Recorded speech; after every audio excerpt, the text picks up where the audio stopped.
En 2005, sous la pression de la rébellion de Soro Guillaume qui avait divisé la Côte d'Ivoire en deux depuis septembre 2002 et l'ingérence de la France dans le dossier ivoirien, Laurent Gbagbo a signé un décret pour qu'Alassane Ouattara soit candidat à titre exceptionnel et pour un seul mandat. Je vous explique.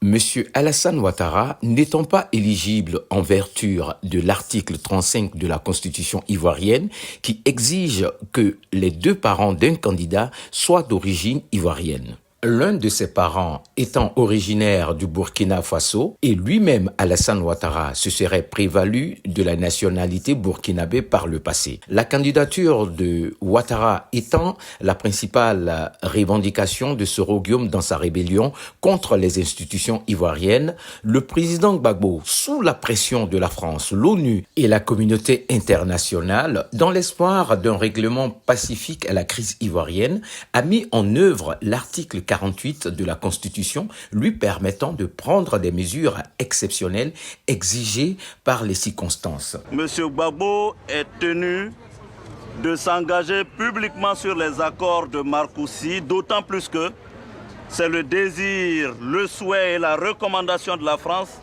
c'est la recommandation de l'Union européenne, c'est la recommandation de l'ONU, de l'OIA et de la CEDEAO. Après la mise en œuvre de cette mesure et l'accord signé entre les deux parties, le président Gbagbo avait clairement précisé que cette dérogation ne valait que pour cette unique élection présidentielle d'octobre 2005. Ouattara peut donc, s'il le désire, présenter sa candidature à l'élection présidentielle d'octobre 2005. En 2005, il n'y a pas eu d'élection, le pays étant divisé en deux à cause de la rébellion. C'est donc en 2010 que l'accord signé par le président Gbagbo en 2005 à titre exceptionnel pour que Alassane Ouattara soit candidat à l'élection présidentielle ivoirienne a été mis en vigueur.